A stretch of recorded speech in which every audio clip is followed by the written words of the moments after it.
नमस्कार दोस्तों, आप सभी का एक बार फिर से आपके अपने YouTube चैनल मेरे प्रभु में बहुत बहुत स्वागत है।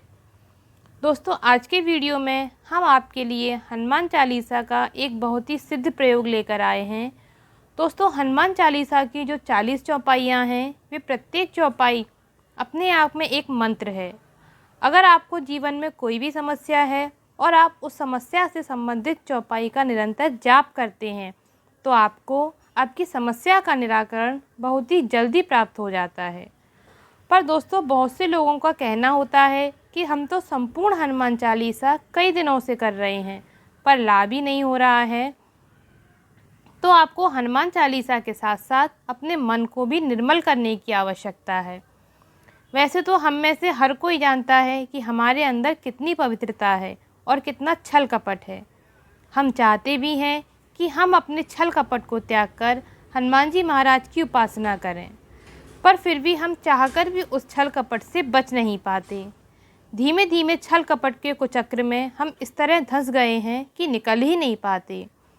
तो इसका सबसे अच्छा तरीका ये है कि आप जब भी भगवान श्री राम और हनुमान जी महाराज के सामने बैठें तो उनसे बात करें कि हे प्रभु, शरीर से तो मैं आपके सन्मुख बैठा हूँ, पर मन मेरा नियंत्रण नहीं हो पा रहा है। प्रभु, मैं आपकी ही शरण में हूँ और अब आप मुझे तन से मन से ऐसा बना दीजिए जैसा मनुष्य आपकी भक्ति को स्वीकार है। पर हे प्रभु, मेरी एक विनती है कि आपके चरणों से कभी दूर न हो, और ये प्रार्थना आपको रोज़ करनी है।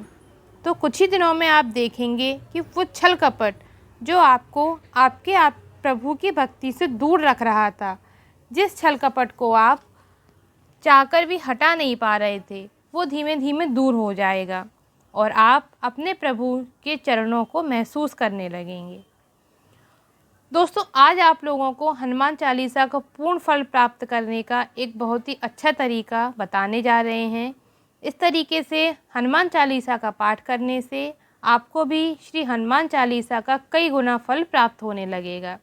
पर इसके लिए पहले आपको अपने आप को प्रभु श्री राम की शरण में समर्पित करना पड़ेगा। दोस्तों, इस प्रयोग को आप किसी भी मंगलवार से प्रारंभ कर सकते हैं। इसके लिए आपको सुबह स्नान आदि से सूर्योदय से पहले निवृत्त हो जाना है।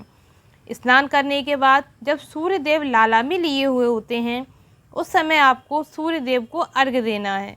अर्घ्य देने के लिए आपको एक तांबे के पात्र में जल लेकर उसमें थोड़ा सा गुड़ डालना है और थोड़ी सी रोली डालनी है और 2 लाल फूल डालकर सबसे पहले सूर्य भगवान को अर्घ्य देना है।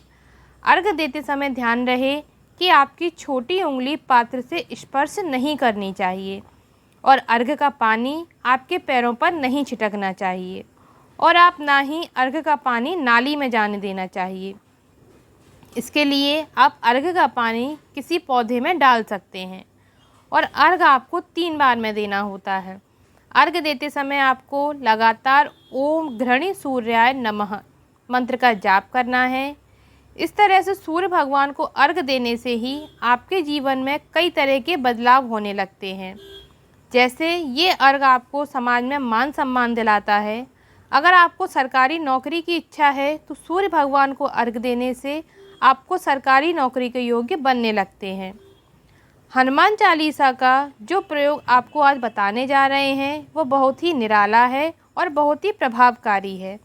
इस तरह अगर आप लगातार हनुमान चालीसा का पाठ करते हैं तो कुछ ही दिनों में आपको हनुमान चालीसा के चमत्कारिक परिणाम दिखने लगेंगे। ये बेहद ही प्रभावशाली और अनुभूति योग्य हैं।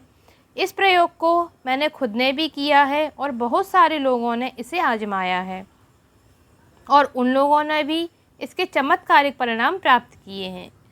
इस तरीके से हनुमान चालीसा का पाठ करने से जो फ़ायदे होते हैं उनका वर्णन हमारे ज्योतिष शास्त्र में भी मिलता है।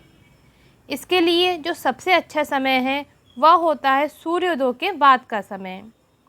तो आप समझ रहे होंगे, जैसे ही आपने सूर्य भगवान को जल दिया उसके तुरंत बाद, क्योंकि ये जो समय होता है ये बहुत ही लाभकारी होता है, इस समय जो भी मंत्र आप पढ़ते हैं उनका प्रभाव काफ़ी बढ़ जाता है। इसके लिए आपको हनुमान चालीसा सूर्य भगवान को जल देने के बाद वहीं खड़े होकर करना है। सबसे पहले भगवान गणेश का ध्यान करना है।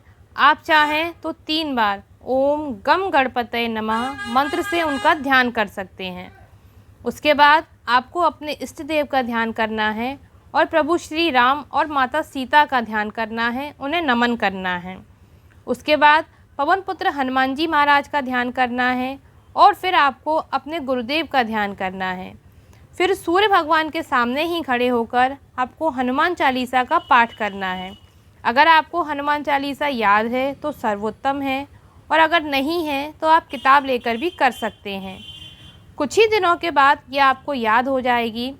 पाठ करने के बाद आपको भगवान राम और माता सीता को प्रणाम करना है, फिर हनुमान जी महाराज को प्रणाम करना है और अपने गुरुदेव को भी प्रणाम करना है। अंत में सूर्य भगवान को प्रणाम करना है।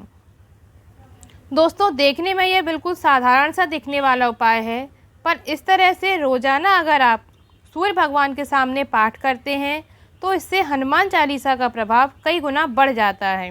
और सूर्य भगवान हनुमान जी महाराज के गुरु भी हैं। अगर गुरु के सामने उनके शिष्य का गुणगान करेंगे तो आपको गुरु की भी विशेष कृपा प्राप्त होती है। इसके बाद जिस समय आप ये करते हैं वह समय भी ब्रह्म मुहूर्त है। तो इस तरीके से हनुमान चालीसा का पाठ आपको विशेष फल देने वाला होता है। दोस्तों, आपको भी इस अद्भुत प्रयोग को करने का लाभ ज़रूर लेना चाहिए, और पाठ करने के बाद जो लाभ प्राप्त हो उसे आप हमारे साथ शेयर ज़रूर करें, जिससे और लोगों को भी इसके प्रभाव जानने में आसानी हो। जय श्री राम।